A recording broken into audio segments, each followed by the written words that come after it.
Henry Sullivan used to command boardrooms with a single glance.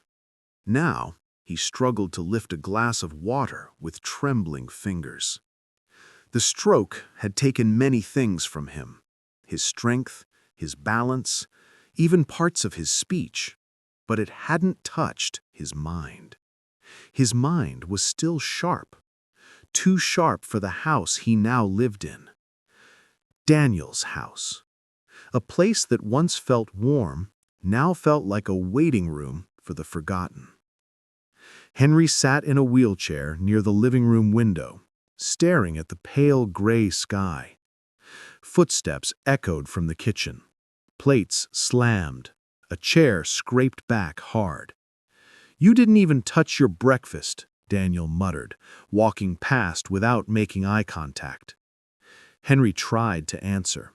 Only air came out. Daniel sighed, irritation dripping from every breath. "You know what, Dad? Food isn't free. Nothing is. You just sit here all day, breathing, costing me money. Do you have any idea how expensive your medicines are?" Henry lowered his gaze. "The truth is, Daniel," continued coldly, "you've become a burden, a financial one." The word echoed. Burden. Henry's fingers tightened slightly on the blanket over his legs. Daniel leaned over him, voice dropping. "Maybe it's time we consider other arrangements.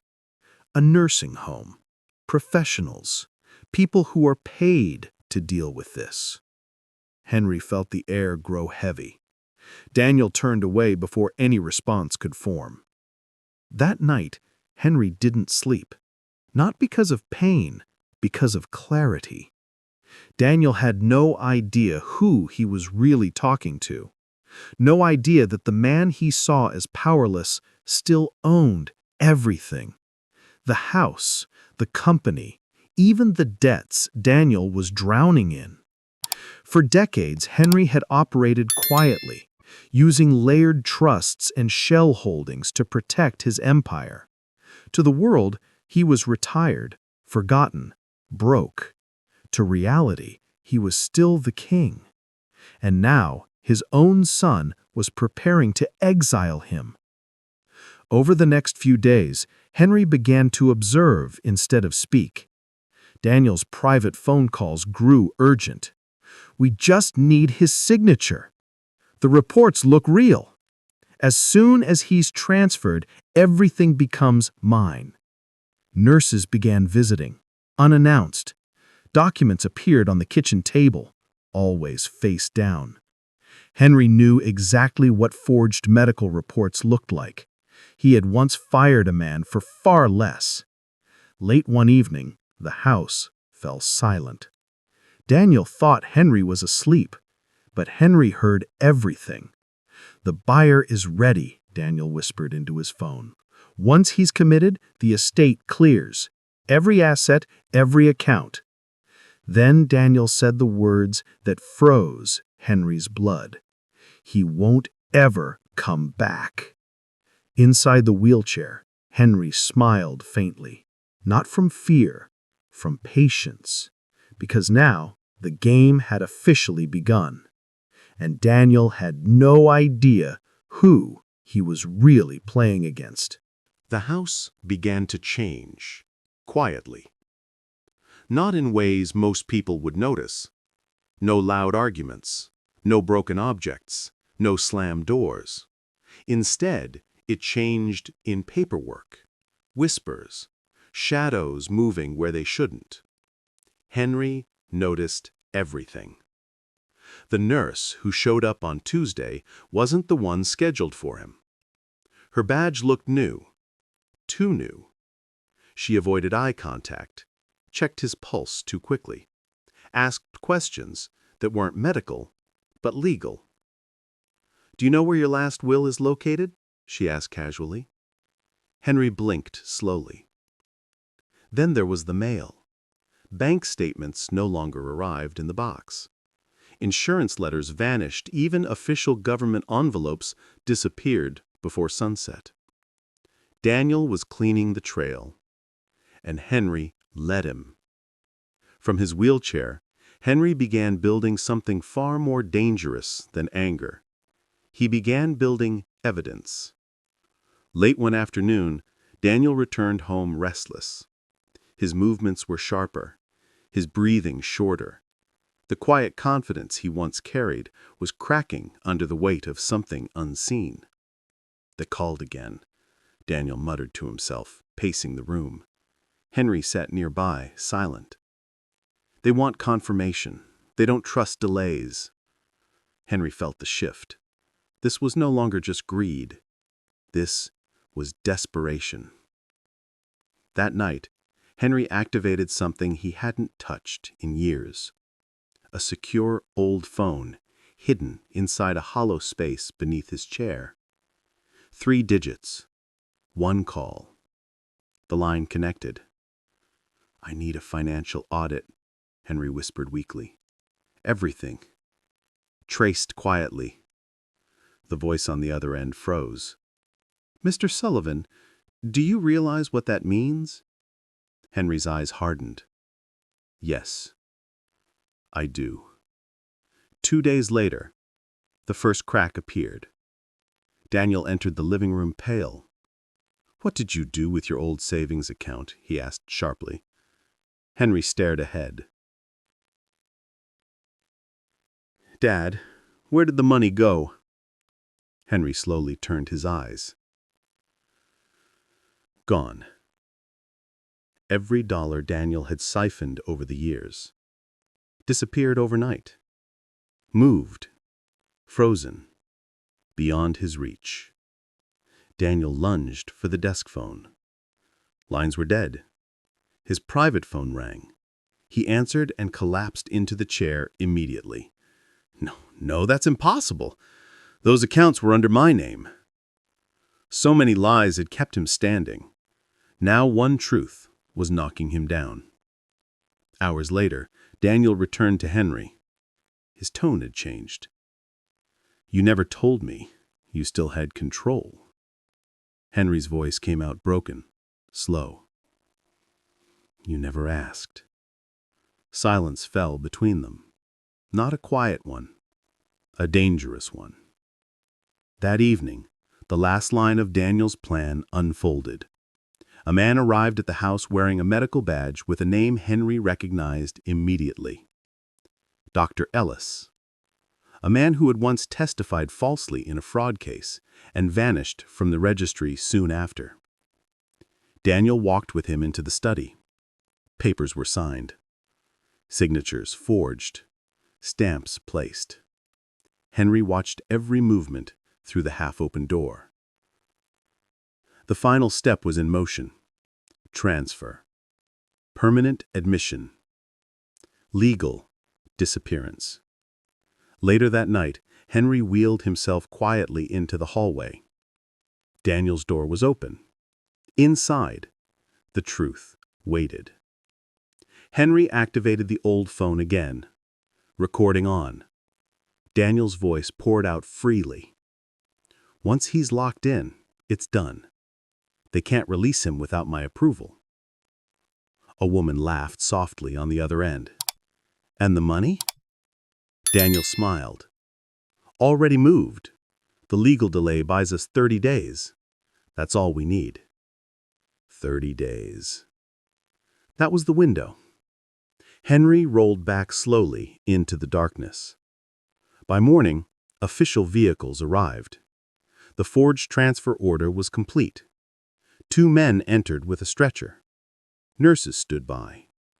Daniel didn't look at Henry's eyes. "Take him," he said quietly. Inside the ambulance, Henry felt the weight of betrayal settle fully for the first time.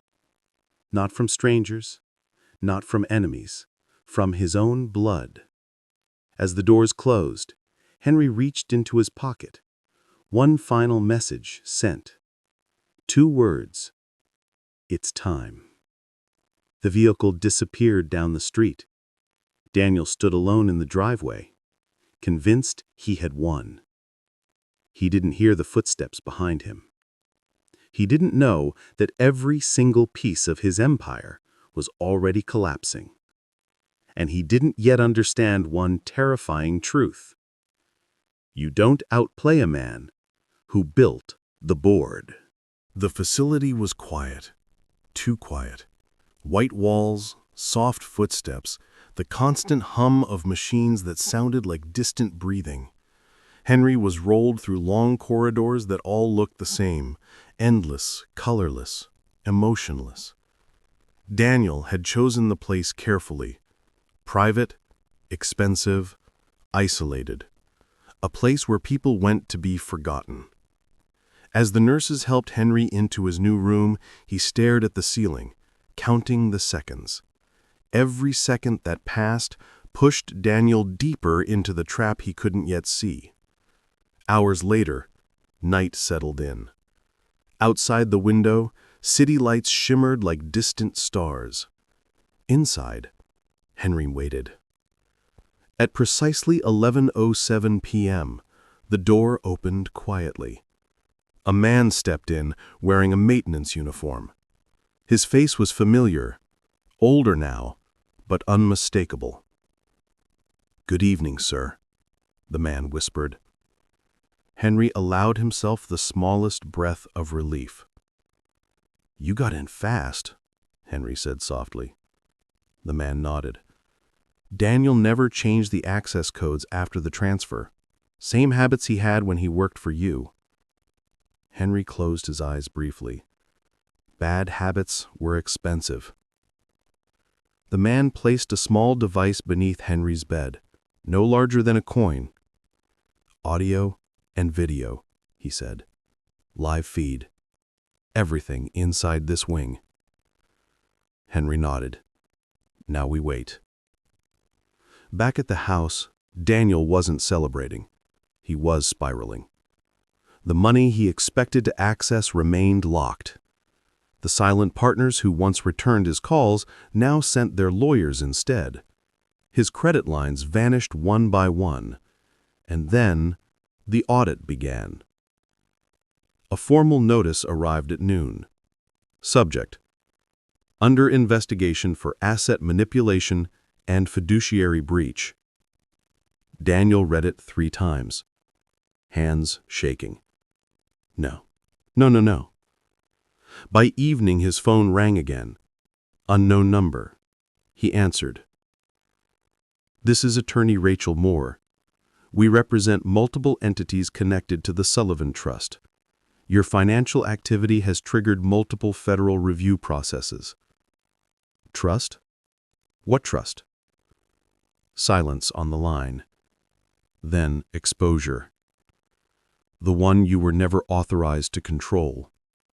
The call ended. Daniel dropped into a chair, staring at nothing. At the facility, Henry watched the live feed through a secure tablet hidden beneath the blanket. Nurses passed, doctors spoke, conversations unfolded. And then, something darker appeared. 2 men entered room 312 carrying boxes late at night. No badges, no uniforms. One said quietly, "The private transfers start tomorrow." Henry froze the feed. Private transfers inside a medical facility meant only one thing: asset laundering or human trafficking. Daniel wasn't just stealing anymore. He was dealing. Henry's voice was steady as he spoke into the secure channel. "Activate Phase 2. Now." Back at the house, Daniel opened his laptop to find it locked. His safe? Empty. His backup wallets? Erased. Even his offshore accounts had been flagged. He slammed the desk. "How is this possible?" At that exact moment, the first arrest warrant was signed. Not for him yet, for one of the doctors. Dr. Ellis was detained leaving the facility with falsified patient transfer records. Within hours, his confession began negotiating for his freedom. He gave them everything: names, payments, orders, and Daniel's voice, recorded clearly. At 3:14 a.m., Daniel's phone rang again.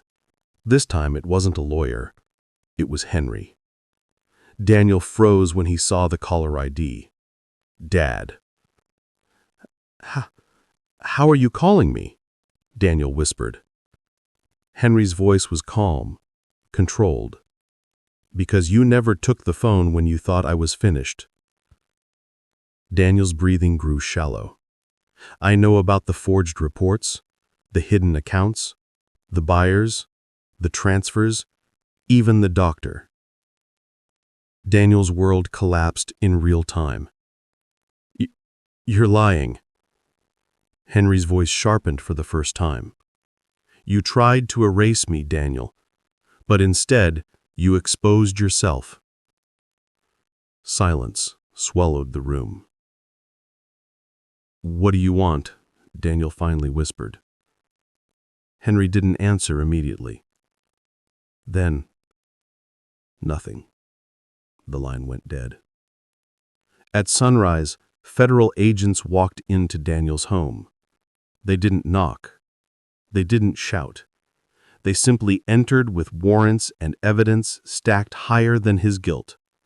He was taken in for questioning, but not arrested.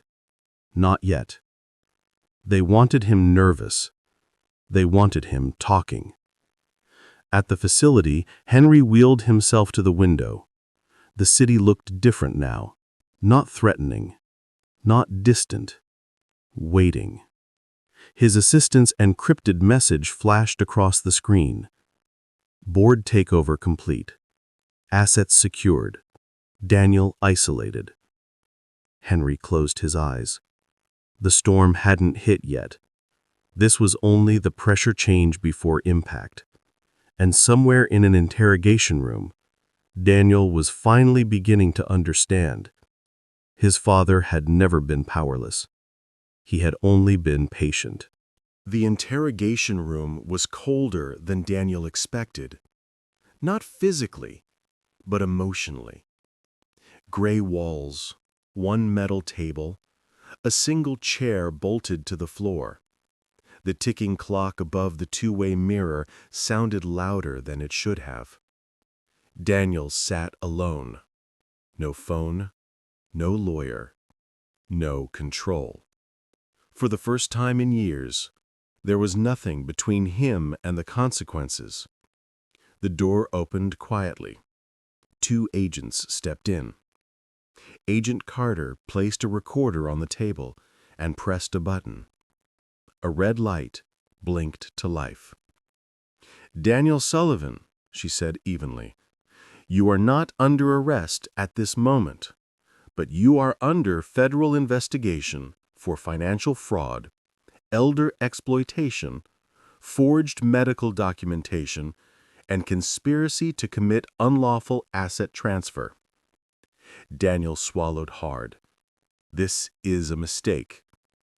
Agent Carter slid a thin folder across the table. Inside were screenshots, transfer logs, voice transcripts, hidden account structures. His entire secret life laid flat. "You don't get this level of evidence by accident," she said. "You get it because someone with access gave it to us." Daniel's eyes searched the pages desperately. Then he saw it. Henry's old executive signature on a legal override document. Still valid. Still powerful. His father had never lost control. They let Daniel go just before dawn. Not because he was innocent. Because broken people make more mistakes when they think they're free. Outside, Daniel stepped into the gray light of morning. Reporters were already waiting. Someone had leaked to the investigation. Microphones were shoved toward him. "Mr. Sullivan, are you under federal probe? Did you steal from your own father? Is it true there's a nursing home fraud ring connected to your company?" Daniel pushed through without answering. But the damage was done. The story spread faster than the truth ever could. By noon, his partners began pulling out. By evening, his board of directors called for emergency removal. And by night, his name was everywhere. Not as a rising executive, but as a disgrace. Inside the medical facility, Henry watched the news coverage in silence. Every word felt heavy, not with victory, but with grief. He had built everything Daniel was now destroying, with his own hands, with decades of sacrifice. A nurse entered quietly. "You have a visitor," she said. Henry looked up slowly. "Who?" She hesitated. "Daniel." The room went still. When Daniel stepped inside, he looked smaller. His shoulders were hunched. His eyes carried exhaustion and something new, fear. "I didn't think you'd let me see you," he muttered. Henry didn't answer. Daniel moved closer. "They're tearing everything apart. The company, the house, all of it. Everyone left." Henry spoke without looking at him. "You built everything on lies. Lies don't stand long." Daniel's voice cracked. "You could stop this. You're still the majority holder. You still have everything." Henry finally turned his eyes. "I never stopped being your father. You stopped being my son." Daniel's breath hitched. "They said I might still avoid prison if I cooperate, but I'd lose everything. The house, the name, the future." Henry's voice was quiet, but deadly calm. "You already lost the future the moment you signed that forged paper." Daniel looked like someone drowning. "I was scared. The debts, the pressure, I thought if I could just secure the assets first. You chose greed over blood. And now blood is what you're bleeding through." The silence between them stretched. Then Daniel fell to his knees. Not dramatically, not loudly, just defeated. "I don't want to lose you," he whispered. Henry stared at the floor. "You lost me the night you said I was a burden." Daniel froze. Outside the room, footsteps rushed down the hallway. Agents arrived with new warrants. Dr. Ellis had confessed fully. The trafficking route had been dismantled, and Daniel's recorded calls were now part of federal evidence. There would be no walking away. Henry looked at Daniel one last time. "You don't need my forgiveness right now. You need accountability." The agents entered. Daniel didn't resist as they placed the cuffs around his wrists. As they took him away, Daniel turned back once. "Are you going to destroy me?" he asked quietly. Henry answered with the truth. "No. You did that yourself." The door closed behind Daniel. The room felt emptier than before. Henry turned his wheelchair toward the window. Outside, the sky was clear. For the first time in weeks, the storm had broken. But something heavier remained. A father had just lost his son, even though his son was still alive. The courtroom was already full when Daniel was brought in. Cameras flashed, reporters whispered. Every seat behind the wooden rails was packed with strangers who now knew his name, not for success, but for betrayal. Daniel kept his head low as he was guided to the defense table. Across the room, Henry sat quietly in his wheelchair. not as a victim, as a witness. The judge entered. Everyone stood. And just like that, the story Daniel had tried to erase began to be spoken out loud. One charge at a time. Financial exploitation of an elderly dependent. Forgery of medical documentation. Conspiracy to commit unlawful transfer of assets. Obstruction of federal investigation. Each word felt like a stone dropping into still water. Daniel's attorney argued desperation, emotional stress, mounting debt, a son who felt trapped by impossible expectations. But the prosecution didn't argue emotions. They argued facts. They played the recordings. Daniel's voice filled the courtroom. Cold, calculating, certain. Once he's locked in, it's done. Gasps spread through the crowd. Daniel closed his eyes. There was no running from his own voice. Henry listened to every second. His expression never changed. But inside him, old memories collided with new truths. The little boy who once held his hand to cross the street. The teenager who shouted that he hated him. The man who tried to erase him. At the break, Henry was wheeled into a private room. Rachel Moore entered quietly. "It's almost over," she said. "The evidence is overwhelming." Henry nodded slowly. "There is still one decision left," she added. Henry didn't ask. He already knew what it was. Back in the courtroom, Daniel was asked to stand. The judge's voice carried the final weight.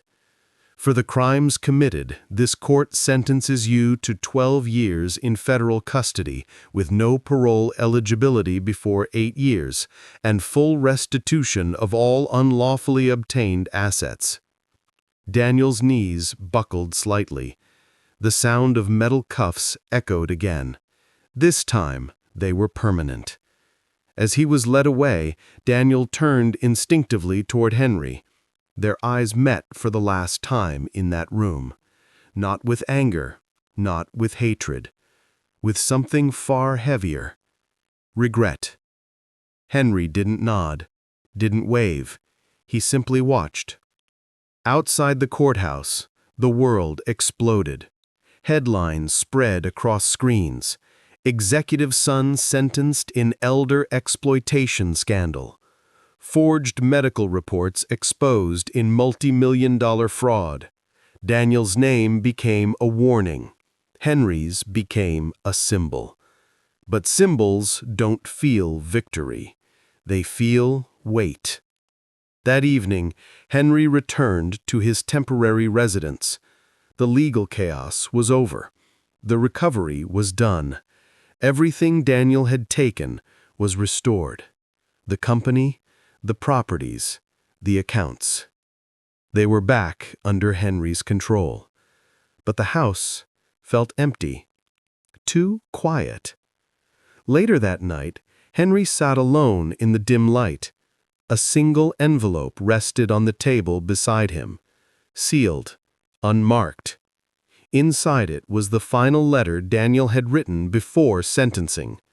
Henry hadn't opened it yet. Hours passed. The clock ticked. Finally, he reached out. Inside the envelope was only one page, handwritten, shaking. "Dad, I don't expect forgiveness. I don't even deserve to ask for it. I just needed you to know that I finally understand what I did. Not what I lost, but what I destroyed. I thought power would make me safe, but it only showed me how empty I was. I'm sorry I learned too late." Henry folded the letter slowly. His hands trembled, not from weakness, but from the collision of love and loss that never fully heals. The next morning, Henry made his final legal move. He transferred a portion of Daniel's frozen restitution funds into a strictly supervised rehabilitation trust for counseling, education, and eventual reintegration. Rachel Moore looked at the documents in disbelief. After everything he did, you're still protecting him. Henry's answer was quiet. I stopped protecting his lies. I did not stop being his father. He then signed the final order. Daniel's name was removed from every corporate structure, every executive file, every board trace. He would leave prison one day, but he would never again carry the power he misused.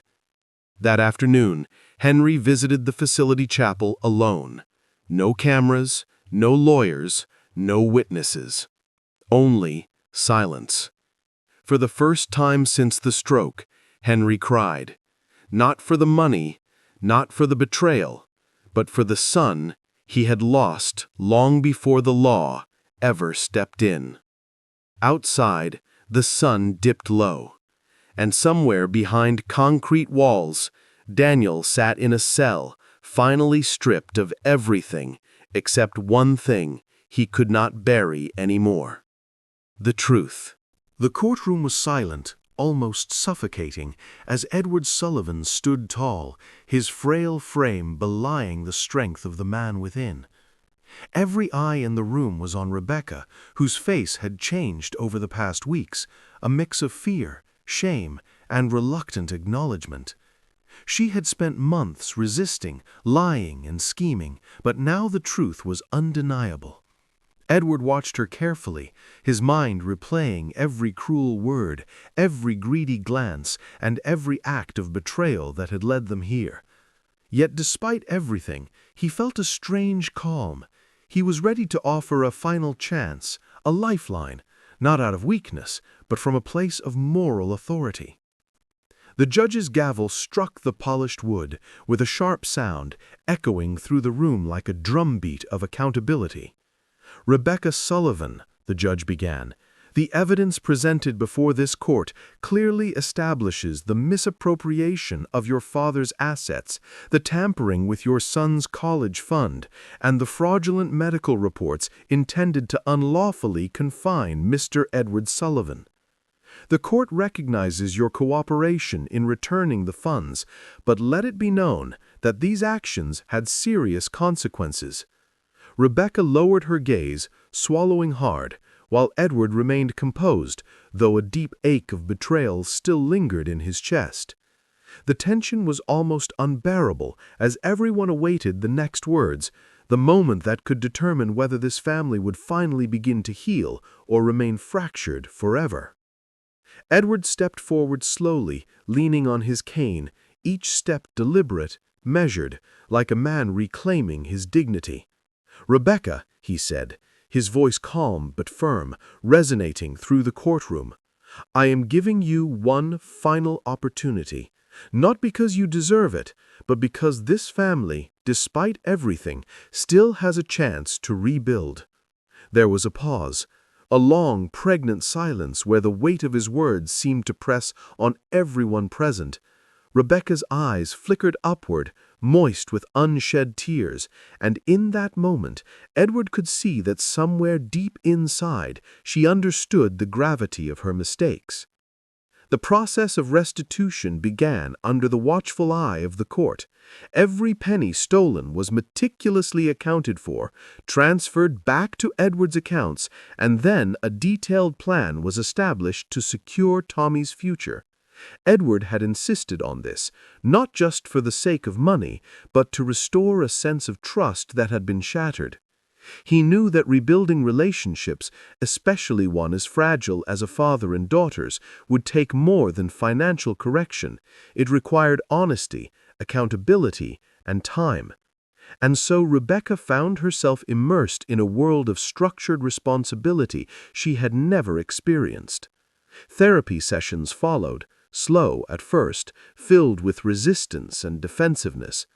But over weeks and months, Rebecca began confronting her deepest flaws, the greed that had driven her actions, the anger she harbored, the misguided sense of entitlement.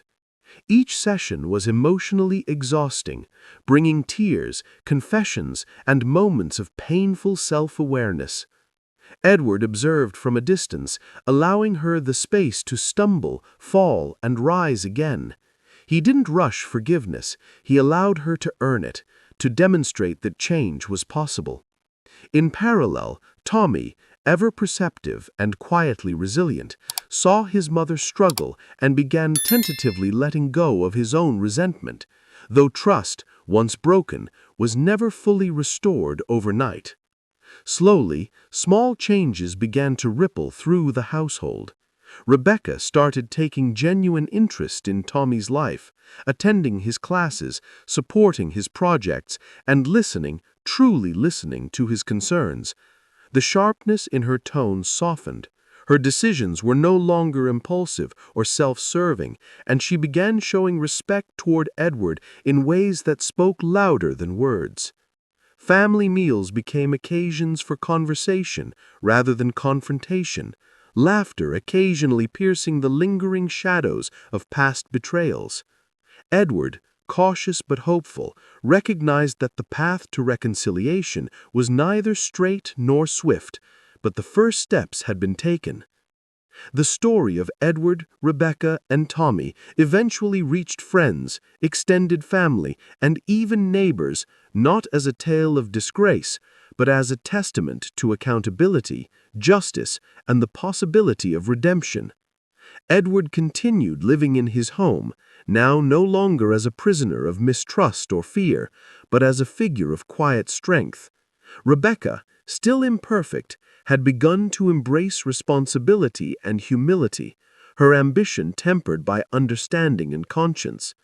And Tommy, who had witnessed the extremes of human behavior, both betrayal and redemption, learned invaluable lessons about integrity, resilience, and forgiveness.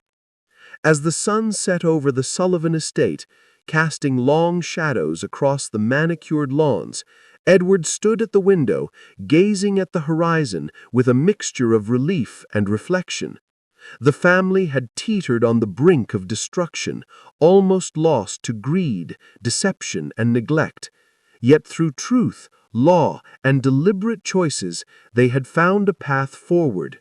The bonds were still fragile, and scars remained, but the foundation of trust was being rebuilt stone by careful stone.